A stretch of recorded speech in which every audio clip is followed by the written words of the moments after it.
Hello, welcome.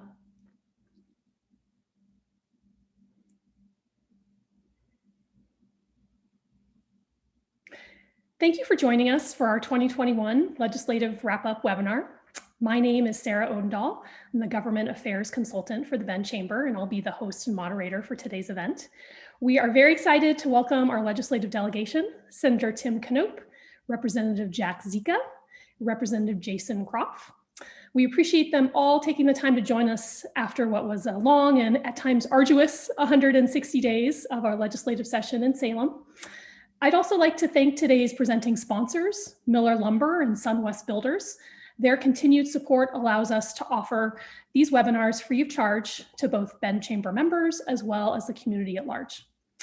So here's what to expect from today's webinar. We are going to hear directly from our legislators about the 2021 legislative session that just concluded in Salem, what they were able to accomplish in the last 160 days. There were thousands, literally thousands of bills introduced and hundreds made it across the finish line. So they'll be sharing more about the new laws and policies that will impact businesses as well as the community here in Bend. We know that sometimes the legislative process can seem overwhelming and unclear, so they're going to help walk us through what ended up crossing the finish line this past 160 days in Salem. We'd also like to get your questions answered. We know that there's a lot of questions out there about what did pass and what did not pass. So feel free to submit your questions via the Q&A function at the bottom of your screen. Bend Chamber staff will be monitoring the questions and we'll do our best to get to as many as possible during the Q&A section. Additionally, we're going to be following up today with information about the legislative process, about how you can become an advocate over the summer and in the fall. I'm looking forward to the next legislative session for your business or for a community issue that you care about. And we'll also be sharing the Bend Chamber's legislative wrap-up document that talks about all of the issues that we were advocating for in Salem this session. One quick housekeeping note. I know that there are some internet challenges throughout Bend and some areas of Central Oregon today, so bear with us if at times the presentation is a little bit choppy here and there. We are recording this and it will be on YouTube for future viewing.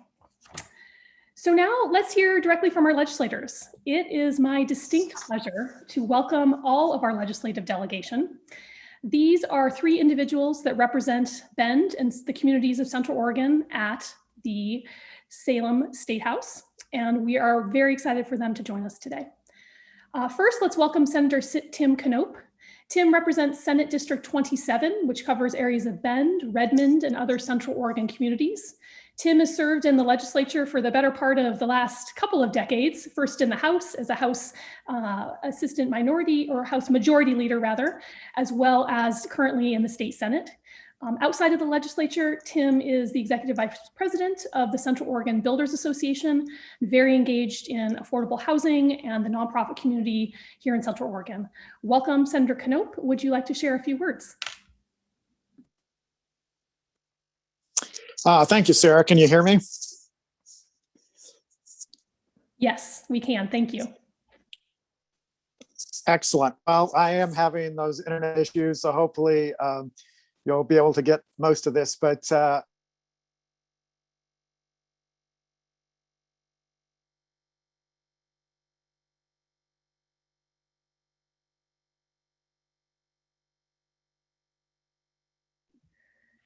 it looks like we're having some issues now with Senator Knopp. So I'm back, Sarah. There we go. So I've been in the legislature for 15 years now, just over 8 in the Senate, 6 in the House.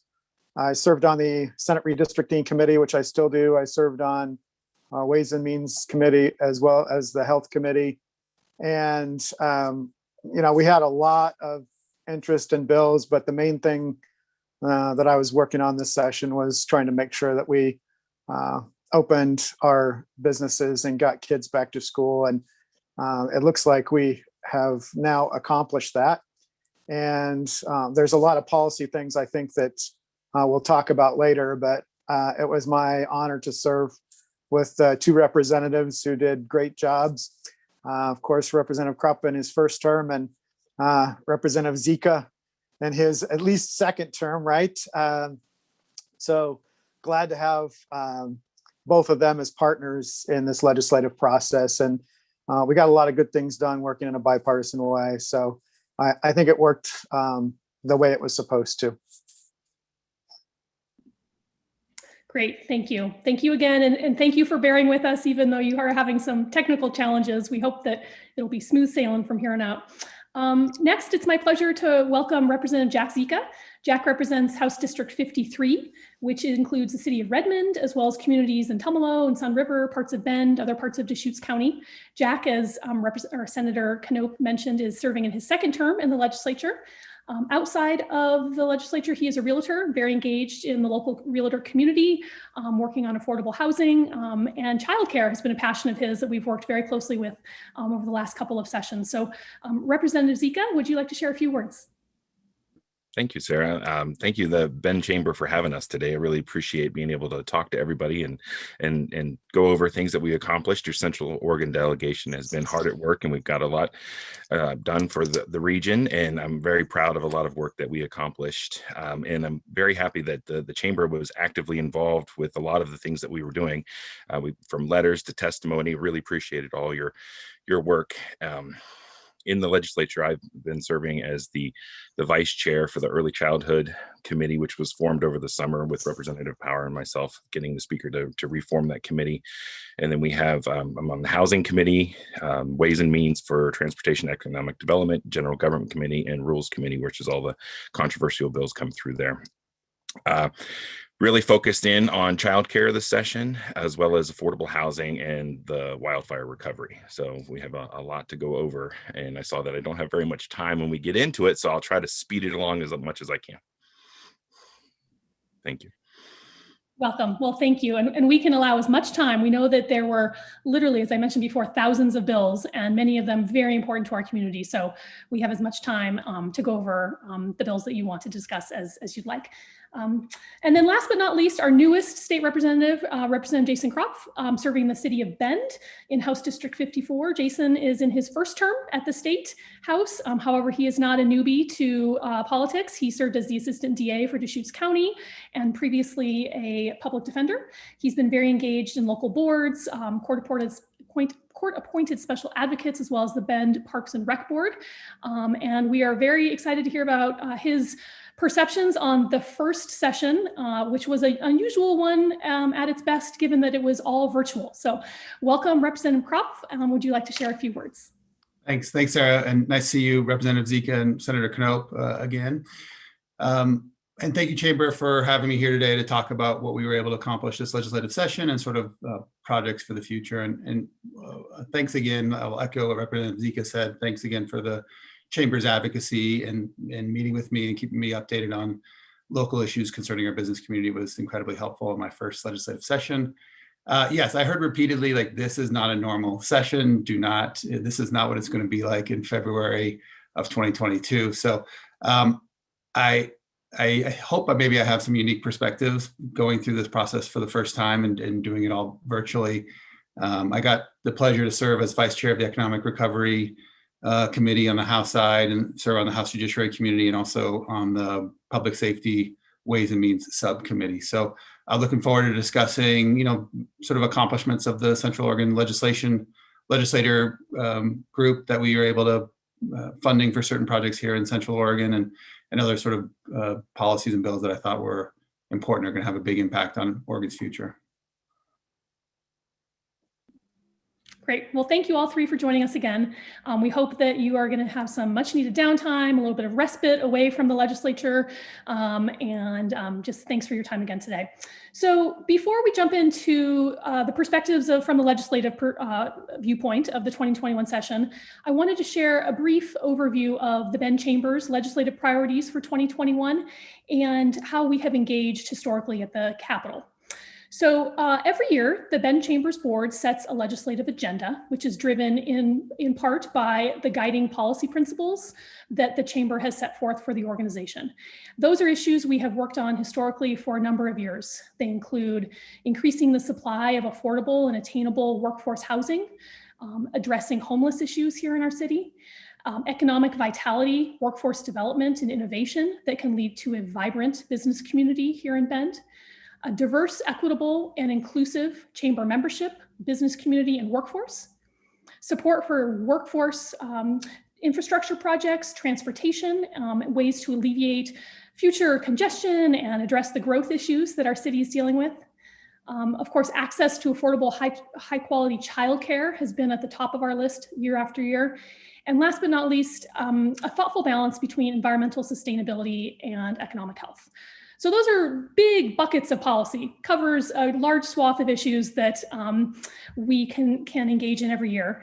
And as the chamber, we have a limited amount of political capital and need to make some hard decisions on where we are going to use that political capital to advocate for things that are important to us in the current legislative session. So we really honed in on 4 key areas this year.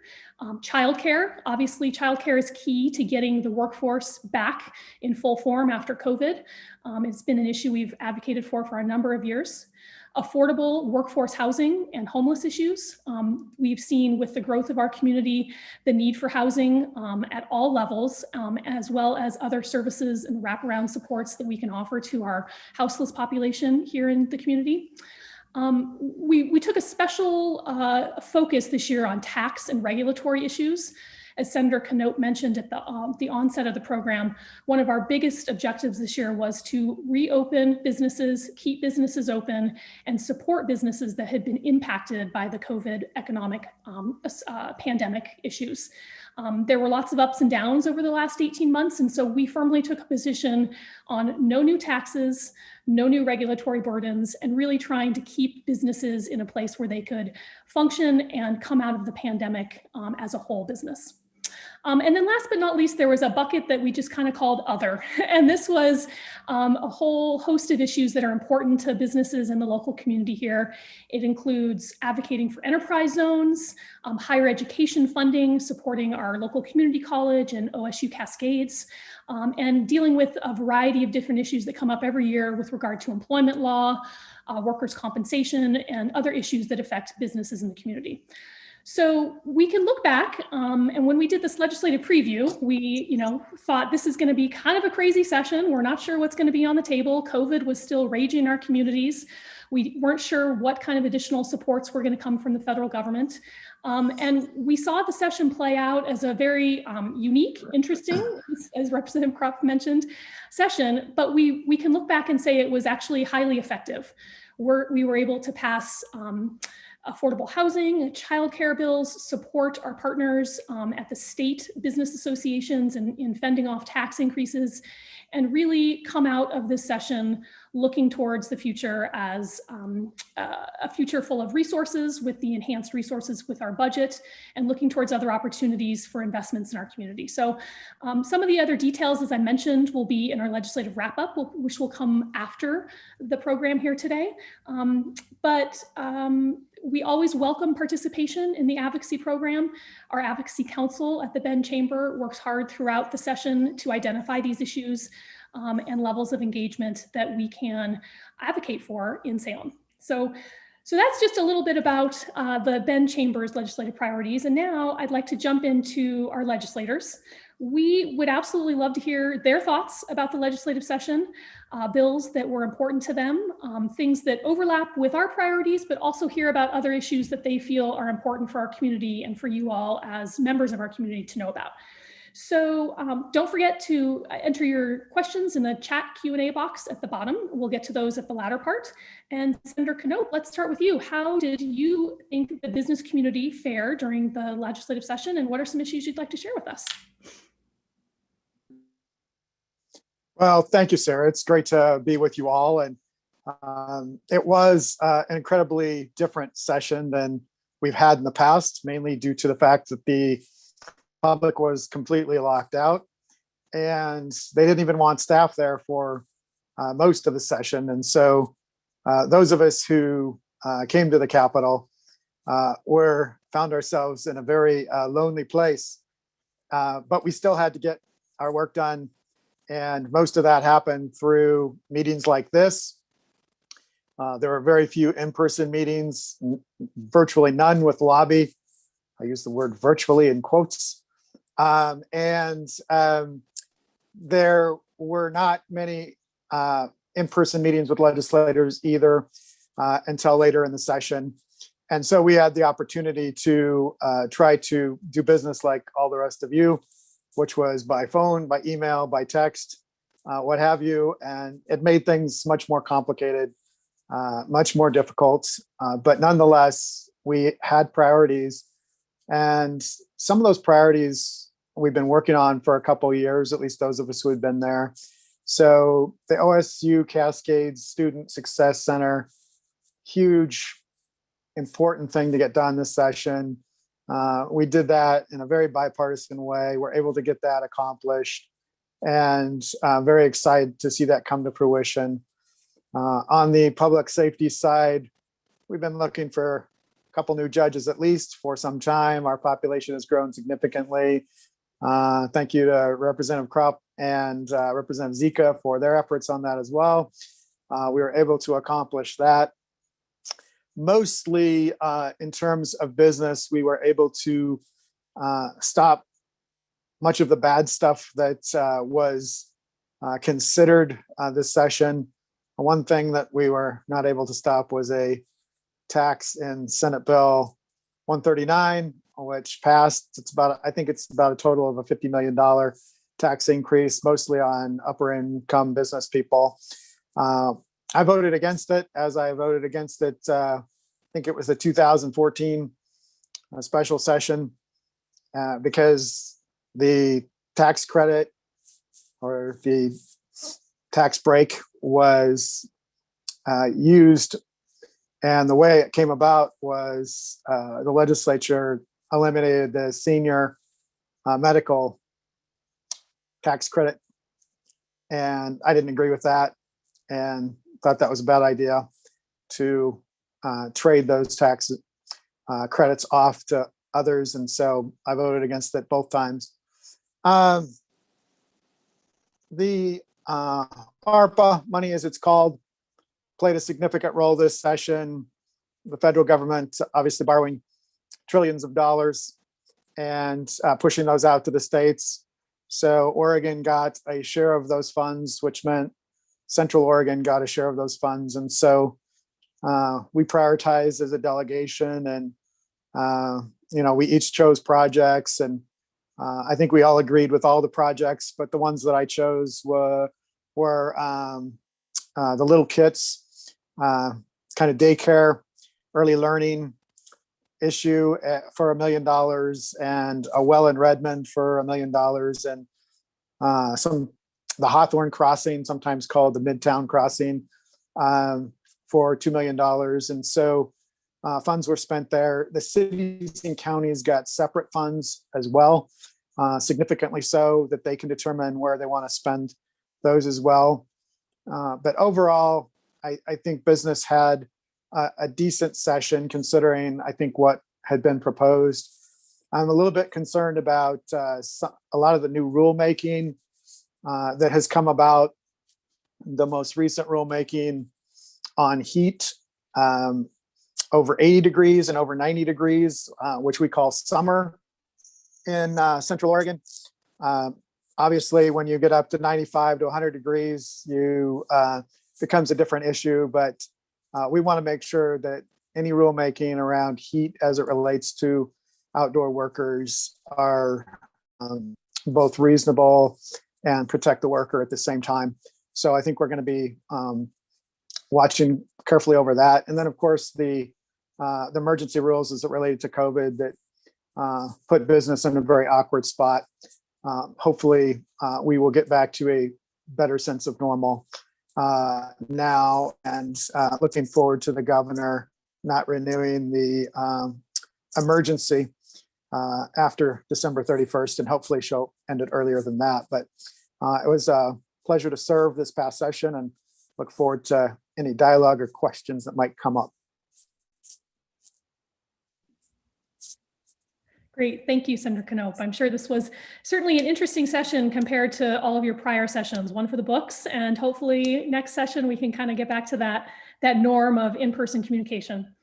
Representative Zika, let's go to you next. You have been very, very active on the childcare front, and that's been a number one priority for you, as well as other issues. We'd love to hear about your thoughts about the session and things that you'd like to share with our members. Thank you again, Sarah. Yeah. So the Ben Chamber was also involved with our Central Oregon Child Care Task Force group that we've been having meetings for over 2 years now, I believe. So a lot of these ideas kind of came from that group, which the chamber, like I said, the chamber was involved. So I really appreciated all of your advocacy then and during the session. I'll talk about childcare in 1 second. I just want to go through the ARPA funds real quick. Senator Knopp mentioned OSU Cascades and our 2 judges. I was able to put money towards neighbor impact for a food bank, $800,000. Part of that will go to Mountain View Nursery, I believe $70,000 to help them expand and remodel that here in Redmond. Reach which is the Boys and Girls Club up here in Redmond, got $200,000 to help them merge with Redmond Early Learning Academy, I believe is it. So that'll be a really big thing out here. We also got money for sidewalks connectivity. So when I was part of the neighborhood revitalization committee in Redmond, that was one of the biggest things that they wanted was sidewalk connectivities. And a lot of our schools don't even have sidewalks around them. So I thought that was a pretty big win for the city of Redmond. We also got through capital funding projects. We got the Quince Town Home Project for Habitat for Humanity will be funded. A sewer out in Skyline Village, that project that we had passed 2 years ago for the pilot program on the east side of Redmond, that will have a big sewer interceptor go through to kick off all that development that'll happen on the east side. And then we also got $3 million for mental health triage here in Redmond. So that is a big deal to help out everybody.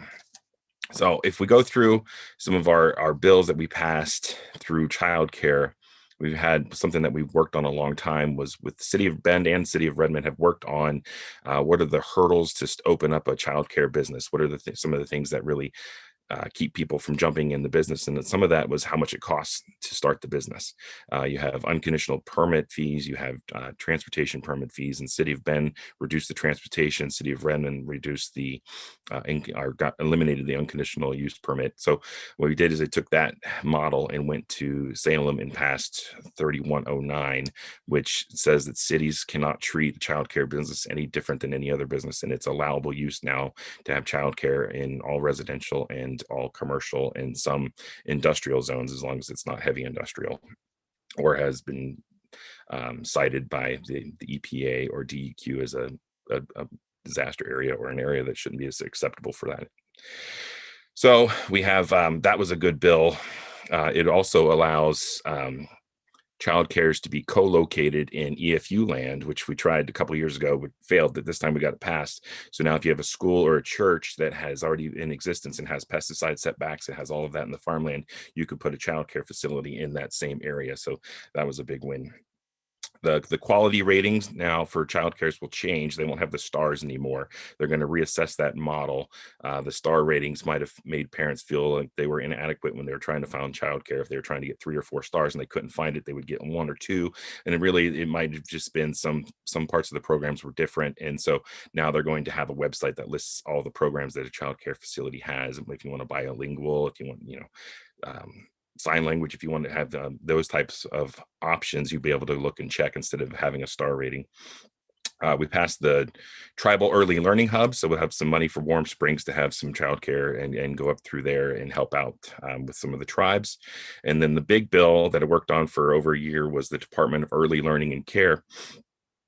That bill was 3073, and Representative Power and I've worked on that for over a year, and I really appreciate Senator Knopp and Representative Kropf for helping out with that bill as well. We got it across the finish line, and so what that does is we have a whole bunch of programs for childcare subsidies. We have the employment-related daycare.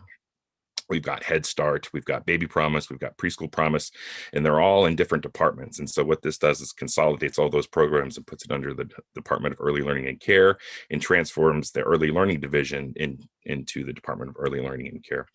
So it's a big deal because now the state is going to significantly invest in our children from cradle to kindergarten. So we have pre-K, we have all of that. So this will be really good for our state and really good for families to be able to have one place to go. And it won't be confusing on what department do you have to go to, DHS or Oregon Health Authority, Department of Education, is all be housed under one department.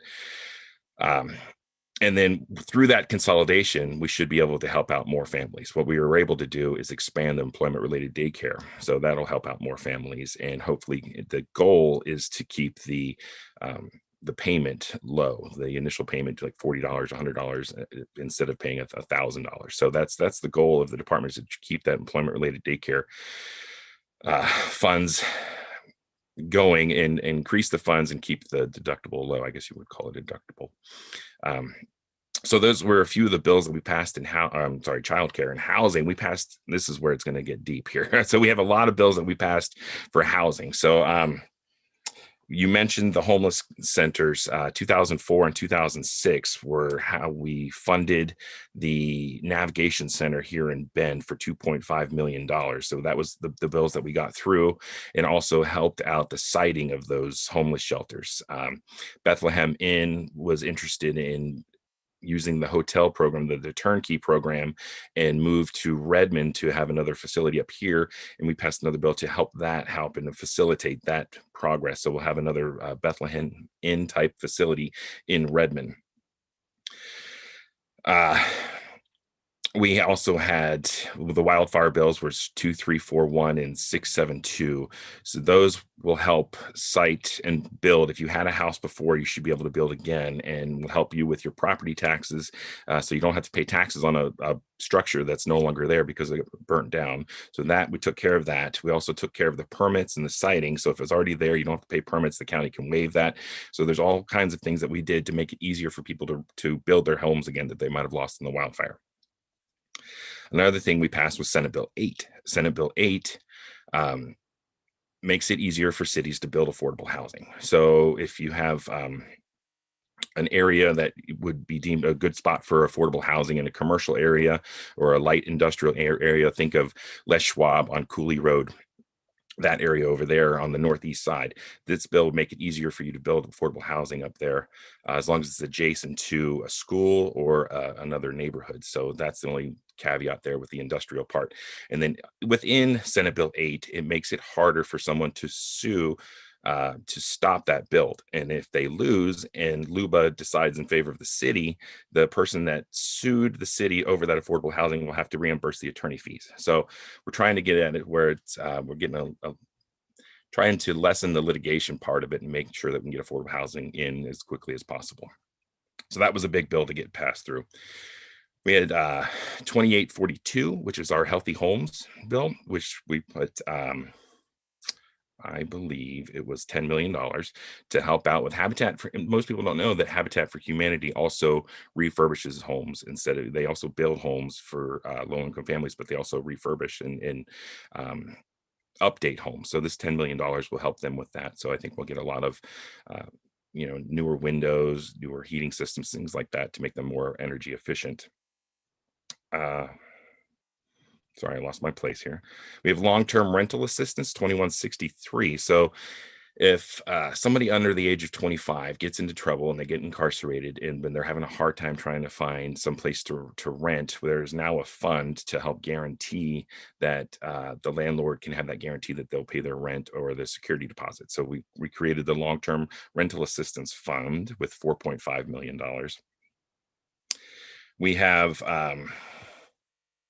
the way we look at our funding models for the rental vouchers, which was 2100, so 2100, the way Neighbor Impact think of how they spend monies on rental vouchers. We wanted to take a look and have a task force do a study to make sure that we're serving all of the communities, the underserved communities, the BIPOC communities, the tribal communities. How can we serve them better? So 2100 is going to take a hard look at that and see with the community action agency groups to make sure that we are serving all of the communities fairly and making sure that nobody's getting left behind. 3155 looks at Metro and makes sure the Metro is calculating their affordable housing. So that was a big move, because if you look at their house prices are just almost as bad as ours. So that was a big bill for us to pass. 2008, sorry, I'm just going through in order here, but 2008 was tax exemption for religious organizations. So a lot of our churches own a bunch of land out around the cities. So this would give them tax exemptions if they choose to use that land to build affordable housing. So there's another way we can try to get affordable housing into our area. We also did homeless camp notice extension from 24 hours to 72 hours. That was 3124. So now if they're going to clean out a camp, they have to give notice for 72 hours, of course, unless that's a public safety or a public health. And I believe there was a provision in there if there was a cemetery and they were going to have a funeral that they didn't have to do the notice then. We have, we have the two big bills that came out, which was 282, which extended the moratorium, the grace period to pay back rent for a tenant and landlord out to the end of February of 2022.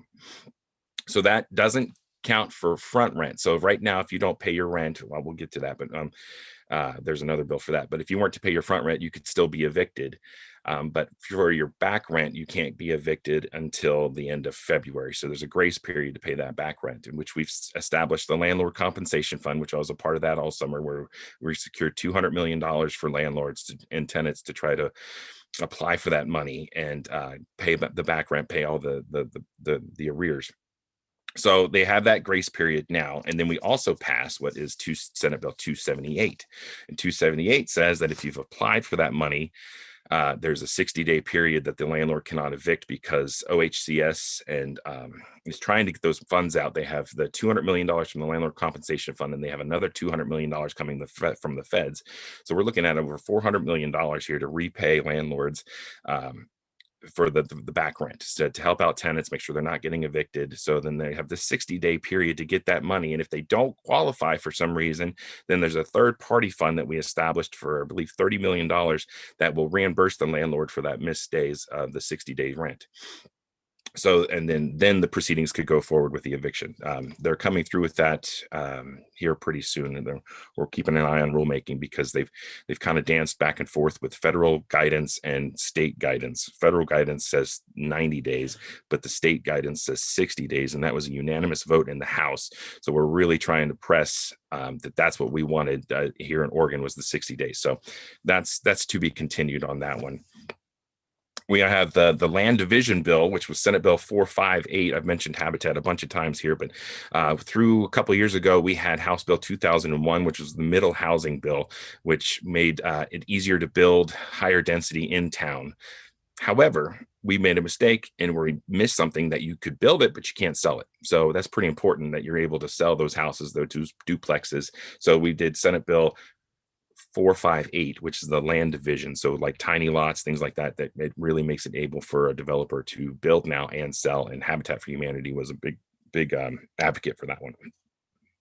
Last bill I'll talk about, because I've been hogging up a lot of time here, is Senate Bill 291, which was if for someone that has been had a criminal record, they try to find housing, it's very difficult. And you've paid your debt to society. You might have gone to prison, or you've gone to classes. You've redeemed yourself, and you're having a hard time getting into a rental. This asks the landlord to do an individual assessment and really look in to see if this person is suitable to rent to. And then if for some reason they still get denied, then the landlord has to submit a report to the tenant stating the reason why. So we really wanted to look in and try to make it easier for people that have paid their debt to society to be able to find housing, because it's an issue here in Oregon. So we're really taking a hard look at that. There's probably 30 or 40 more housing bills that I could go over, but they're kind of little nuanced tax credits, things like that we could do for high rises and other things, but we can talk about that. If you have any questions, you can email me at rep.jackzika@oregonlegislature.gov. Be happy to get you and answer all your questions. Wow. Well, thank you, Rep. Zika. That was a really great and comprehensive overview of all the issues you've been working on. I know some of these issues, especially some of the childcare issues and some of the longer term housing issues, are things that we've been partnering with you on for a number of sessions. And, it doesn't happen the first time out of the gate. So thank you for your patience and your tenacity in getting some of these across the finish line. I think they will help add to the toolbox, if you will, of ways that we can improve both of those priorities for our community. And I'm sure we'll have some more questions for you in the Q&A section as well. So last but certainly not least, Representative Kropf, Knopp, Kropf. I get you guys mixed up. I want to combine your names for some reason. I'm sure that's probably, unfortunately, all too common down there. But Representative Kropf, in your first session, we'd love to hear about your priorities and what you worked on. But we'd also love to hear about just your experience as a first-time legislator. This was certainly new. It was certainly unique. But putting that aside, how was it to transition from private life to public life, and what does that look like as a first-term legislator? So thank you. No, thanks, Sarah. I mean, it's an incredible job. It's an incredible experience. I learned a ton in this session, and I had amazing conversations with people throughout our community and throughout our state who are working on really important issues. Yeah, it's a job of a lifetime, and it was an honor to serve Ben in the state of Oregon in this capacity. I've always, part of my motivation is I'm a product of Oregon public education. Like, the state of Oregon invested in me in high school and college and law school, and I've always been grateful for that investment. And it's led me to a career of service, and so I was proud to continue that career path in this capacity. It was obviously an unusual session. Just with the building being limited access, and honestly, just the unexpected or all the variables coming with COVID and budget issues. We start the session thinking there might be some federal money available to the states and counties and cities, and what our budget picture is going to look like. And so that process just was, so many variables to try to figure out throughout the process. So many, a level of flexibility and adaptability being needed by the legislature, kind of mirrors what we saw in our schools and our business communities dealing with the pandemic. And the virtual world is not a substitute for in-person meetings and in-person contacts. I do hope that we learn and keep some of the pieces that we put in place during this session. We had a wide range of people from our community be able to testify virtually in committee hearings, and usually testimony is 2 to 5 minutes. And people were able to do that from all 4 corners of the state without necessarily having to drive, from Bend 5 hours round trip to participate in our legislative session. So I am optimistic, and I'm more than optimistic that we'll continue some sort of hybrid of people being able to participate in person and people be able to participate virtually. I want to just, Sarah, I'll talk a little bit about sort of education funding and some housing issues as well. We did receive a substantial amount of federal dollars that allowed Oregon to make some investments that we haven't been able to make in the past. And it also, unexpected budget revenue as well, which led us to be able to do some pretty incredible things. So in the education front, we were able to put together the largest K through 12 funding package in state history, from combination of the General School Fund, Measure 98, which is dollars for career and technical education, and Student Success Act dollars, which was to help lower class sizes, and targeted funding for struggling students and struggling schools. I'm really proud to be able to support that measure. And this was an incredibly difficult year for our students from K through 12 to community college to higher education. I have a 3rd grader, and the first half of the school year was incredibly difficult. 2 parents trying to work from home and accessing education for our daughter. I was amazed at what our schools and our teachers were able to do during that time period. And I was very grateful for the leadership at Ben Lapine to be able to get our schools back open the first half of this year to get our kids back in school. And we also were able to put together a funding package for summer learning opportunities to try to help make up for that disruption that had happened over the last 12, 15 months for our schools.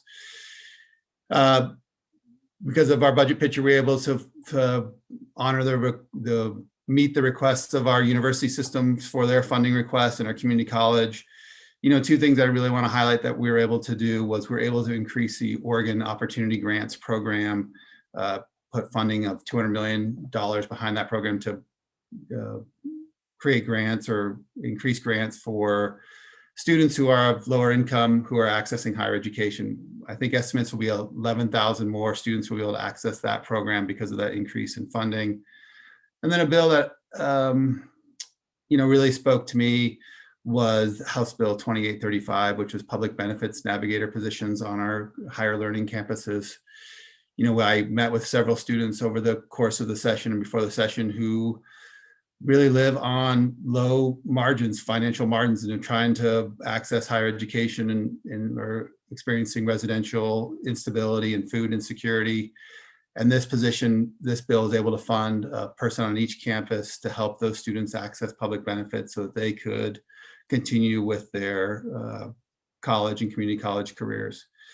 And then on a local issue, this was a collaborative effort for a lot of people advocating for OSU Cascades Student Success Center funding. I know that had been a little while in the making. I was really glad that we were able to get the funding for that.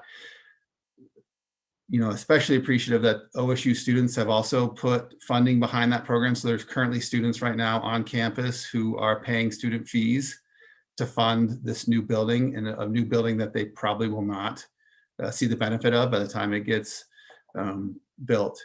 I think we figured something out here in Benton, more than one thing, but the connection between Central Oregon Community College, OSU Cascades, and the Corvallis campus has created incredible opportunities for students locally and throughout the state to access higher ed in different ways. And that's something that I think people in the state are taking more and more notice of, something that should be replicated and built on. And I think the Student Success Center is that sort of next logical building step to help that campus. And I think that campus plays a critical role in our community and will continue to be a big part of our future. And then I'll talk a little bit about, we all know that there's a housing crisis here in Central Oregon. We were able to put together a total housing package of $765 million to make investments in shelter and services for people experiencing houselessness, help with the creation of affordable housing throughout the state, and creating pathways to ownership. I'll highlight a couple local pieces. Representative Zika talked a little bit about this, which is $2.5 million for a navigation center to help provide services to people who are experiencing houselessness. Additional funding for Project Turnkey that I think the city of Bend will be able to access to turn a hotel into a shelter facility. I made a recommendation for House District 54 ARPA funds for $2 million for the city of Bend to acquire and renovate a low barrier shelter to be a year-round shelter, so that hopefully we will no longer have to do the scramble we do every fall to open a warming shelter, but we'll have a year-round facility. And that was a joint priority of myself and Senator Knopp and Representative Zika, and something that we all thought needed to be funded from out of those dollars. So we don't necessarily agree on everything. You can sort of look up some of the votes, but we do have a number of projects that we agreed upon that worked very collaboratively to make sure that got done. And then on the housing piece, I was really pleased to see, and I advocated for, targeted funding for kids who had been in the foster care system as they got older and aged out of the system, funding for domestic violence and sexual assault survivors to help meet their housing needs, and funding for unaccompanied youth who are experiencing homelessness. And I'll talk a little bit about local projects. Two things that I think are going to be critically important. We were able to pass a bill to create the opportunity to bring the piece of property on Stevens Road into the urban growth boundary. House Bill 3318 actually passed on the last day of session. It came down to the wire. And that is 262 acres that is right adjacent to the Bend UGB right now. It's owned by the Department of State Lands. This Department of State Lands has an obligation at some point to sell that property and maximize the value of that property for the Common School Fund. This bill is going to be able to increase the value of that property because there's going to be an expedited process to bring it into the UGB. But we'll also be able to put certain development requirements on it to make sure it was meeting our workforce and affordable housing needs. That bill includes 20 acres to be conveyed to the city, 20 net acres to be conveyed to the city for a combination of affordable housing for people who live at 60% or below the average median income, 2 acres for community land trust model, so pathways to homeownership, and 6 net acres for educator housing and for people who work at our school district who live below a certain income level, below 80% of the AMI income. So I'm really excited to see what the city of Bend is going to be able to do with that acreage. I think the estimates are somewhere between 600, 800 more units of affordable housing, and hopefully maybe up to 1,000. This could be an example of how to maximize public lands for community benefit and affordable housing and workforce housing. And then Bill, I don't know if maybe it's smaller in the context of some of the larger things we passed, was House Bill 3040, and got a chance to work with Representative Zika on that bill. And that is taking a hard look at our SDCs, our system development charges, and the impacts that they have on both how we meet our infrastructure needs, but also the impact that they have on affordable housing. There's been a number of discussions about changes that may need to be made to our SDC process, and this bill will help us get a real handle on how they impact affordable housing. So I'm looking forward to the results of that study and potential next steps that we can take in that area. I think they covered it. And so, no, I think we were able to make generational investments in our school system, generational investments in our affordable housing and housing needs. And I'll applaud Representative Zika for all his work. I think transformative steps in our child care system. So I'm really pleased with the work that we're able to get done in very trying circumstances. So I think these bills and investments are going to make a huge impact on our community moving forward. Wonderful. Thank you so much, Rep. Kropf. A lot of really amazing and great work on a number of fronts there. So we've got a few questions coming in, and I think the one question I'd like to ask each of you, just off the top before we get started on some specific issues, and it may be something you've mentioned before, but I would just like to give you the opportunity to highlight other issue areas. What do you think is the most meaningful piece of legislation to come out of the 2021 session? Knowing there were thousands and thousands of bills, lots of things thrown at the wall, difficult circumstances within a context to work. What's the most meaningful piece of legislation or policy to come out this year? Senator Knopp, I'll start with you. Thank you, Sarah. I mean, I would have to say there are so many incredibly important bills, and it just kind of depends on who you are. But the truth is, I think that the budget bill 5006, I believe it was, that funded so many of our priorities is probably the most important bill, because I think without that, we do not have the kind of investments that we ended up having in so many of these programs. But I could list you 25 bills that I chief sponsored or co-sponsored that I think some constituent would think would be incredibly important. And so I would hate to choose between them all, but I think 5006, which funded so many of the priorities, I think is probably the most important bill to come out of the session. Absolutely. And as Rep. Kropf mentioned, I think, the addition of federal funds and the increase in state funds that we did not anticipate going into the session really has made some generational and transformative change to the budget process itself, but then also to the communities all across the state and certainly here locally. Representative Zika, what do you feel is the most important piece of legislation to pass this session?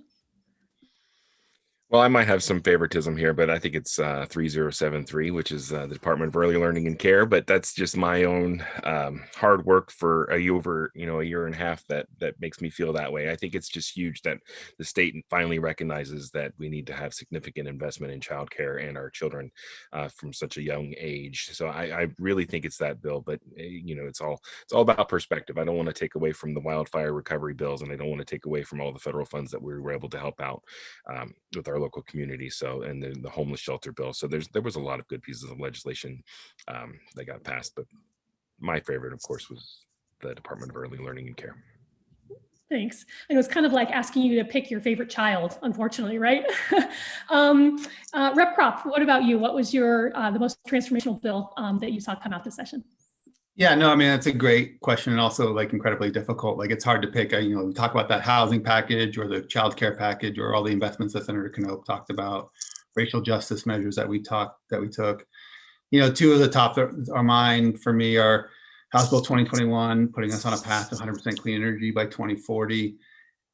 And I think one that really sticks out for me today for two reasons. We're in the middle of wildfire seasons. We've already seen wildfires in our state. We're in the middle of a drought. So I would say Senate Bill 762, which I want to say it's $188 million in investments in wildfire preparedness, mitigation, and be able to fight wildfires.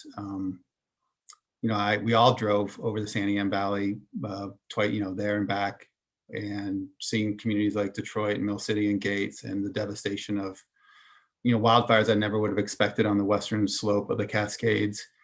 And it's just, it's top of mind for me right now as we're in wildfire season, and we live in a beautiful place, but we are not immune to wildfires. And I'm grateful for the work that everybody put into that bill to make sure that we can make real investments to hopefully avoid the types of disasters that we saw last year. Thanks. Sorry to put you on the spot there with all those questions, but there's so much great legislation that passed this session. It is hard to choose, but I think that's a good problem to have, I suppose. So let's get into some questions that have come through. One of the key things that our business community here locally has been impacted, and frankly across the state, across the country, is the worker shortage. The number of help wanted signs we see outside, the fact that some of our favorite restaurants, while now just reopening after the COVID closures, are having limited hours.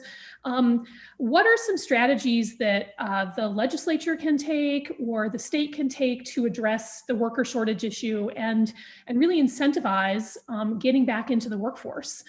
Senator Knopp, if you'd like to answer that one, I'll push that question over to you. Sure, thanks, Sarah. I mean, I think the most important thing is that now that we've made the transition to a full open economy, is the government needs to stop paying people to stay home and not work. We need people to get back into the workforce, and so jobs are available. And of course, it made sense to take care of people while there weren't jobs available, but now that there are, and if you talk to employers, they'll tell you that people just do the calculation and say, man, it's not really worth it for me to come back to work. I'm getting paid almost as much to stay home. So government really needs to help out by allowing people to go back to work and paying them to stay home and not work, because our economy needs that. And if you think about Oregon business, really Oregon businesses need to be seen as an economic and a tax generator, because they employ people, and 85% of the revenue that comes into our state budget is from people paying income taxes. And so if small business can't do its job, which is creating and sustaining people in employment, we're not going to ultimately create that healthy economic output that turns into tax revenue to fund the programs that people care about. Thanks. Yeah, I know it's been a vexing problem, with lots of jobs and lots of people, and let's figure out a way to make that connection there. So I think important steps to take, certainly. So there was a question in the chat box about a specific bill that was mentioned regarding the system development charge. This is the SDCs that are assessed in the development process. And there was a specific part of the question about how to advocate scaling SDCs. This bill specifically is a study bill that will look at SDCs across the state, not just locally in our community, but will look at how those impact the development process, and in the end, the affordable housing and housing supply we have here in our communities. So your Rep. Kropf, you mentioned the bill, so I'll shoot the question to you.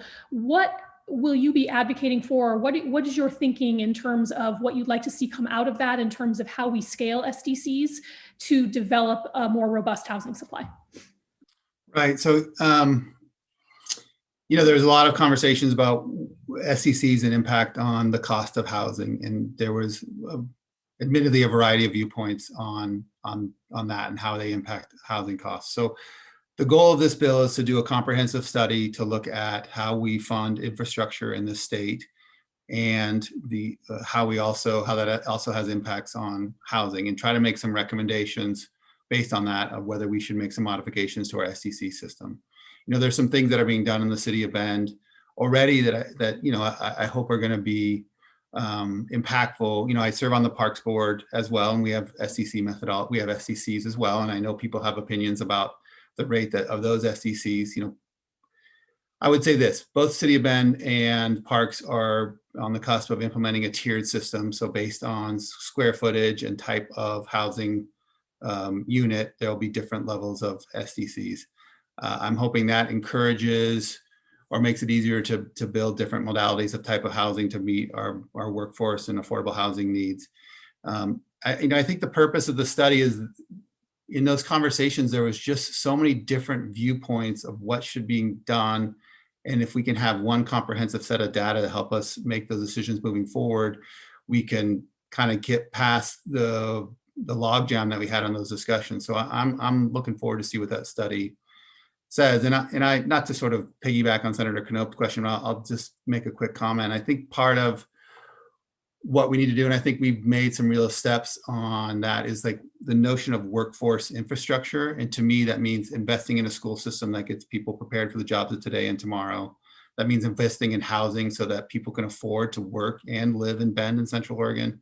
And then, as importantly, investing in childcare so people can afford to have a place to have their child during their work hours. So I think all of those things are things that we need to continue to work on and make sure we have the workforce that we need in this town. Thanks. We will anxiously be awaiting, the result of that study too. And I think certainly happy to share with chamber members the results of some of these studies and some of these conversations that are ongoing at the legislature. So we've got time for one more quick question. I know we've had so much great information presented today. Representative Zika, you really have been focused on childcare as our champion for the last several sessions, and went into great detail about some of the bills that passed. One of the key components of childcare, obviously easing restrictions, regulations, making it easy to open a center, but there's the workforce issue. And so I know we talked about it in the context of general workforce, but what do you think that the state can be doing or the chamber can be supporting to help address the childcare workforce issue, because it is so specific and unique to that industry? So that's a great question. So that's part of what we need to look into, and part of the investment is how do we help the childcare facilities? And we've had a bill that there was an eviction ban.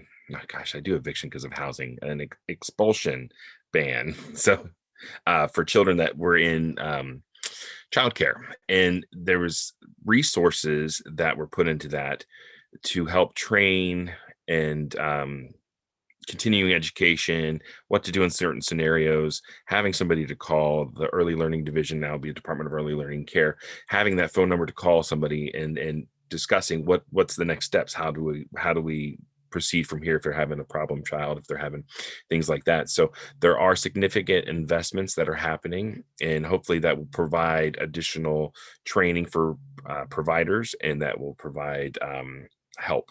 So if you need that assistance, that you can call and you can gain that assistance, and really it'll provide a lot more staff for that department to help out those providers, because we're hearing a lot of complaints that our providers here in Central Oregon, when they reach out to the early learning division, they're not hearing back. So that's a big issue. So we really need to have those funds and that extra expertise there to help out our providers. We're having issues with Baby Promise and Preschool Promise, and the payments not coming out. We're having problems with grants not getting funded. We're having a lot of issues when it comes to these providers that are very frustrated with the way the system is built in its current form.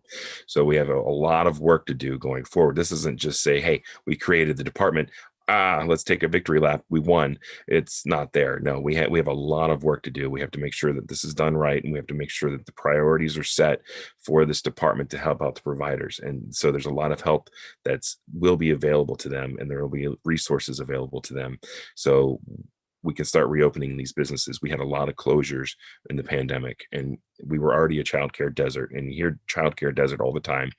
And it's just, we have available spots. For every 10 kids, we only have 2 available spots. So that's a big deal. We have our essential workers, and we have they need childcare. So you have the essential worker for the essential worker is our childcare providers. And we need to make sure that we hold them up, that we prop up this industry and make sure that they're there to help our community and make sure that we make it as easy as possible for them to operate and to work and make sure that they're able to get the resources that they need and the help that they need. So the Chamber has been involved with the Central Oregon Child Care Task Force. And that's an area that I think is very important because a lot of these ideas came from that group and that we were able to take to Salem and get it done. So going forward, creating this department, we need to make sure that we have our priorities straight. And I want the Chamber, I ask the Chamber, just please be involved with that process. So when we go through rulemaking, when we go through the next session and we have to adjust things, tweak things, to make sure that we have our priorities straight, that the Chamber is involved with that. And I really appreciate anything that you can do. Absolutely. It certainly is a shared priority. Well, we are out of time. Unfortunately, there's so much information to share. I feel like the hour always just flies by whenever we talk legislative and policy issues. And I just want to extend a sincere thank you to Senator Knopp, Representative Zika, Representative Kropf for taking the time to join us today. Thank you to all of you for joining us. A couple of housekeeping items. The Chamber is going to be starting to host in-person events with the What's Brewing event coming up. So make sure to check the events calendar for that. And then of course, if you're not a Chamber, we always will welcome the outreach and would welcome you to join the Chamber, and you can contact Shelley at the Chamber. I believe that her information is going to be in the chat box. Thank you to all of you for tuning in and asking thoughtful questions. We'll be sending out the follow-up materials after the webinar concludes. And of course, none of this would be possible without the generous support of Miller Lumber, SunWest Builders. We thank you for your ongoing support of our programs. Thanks all, and be well.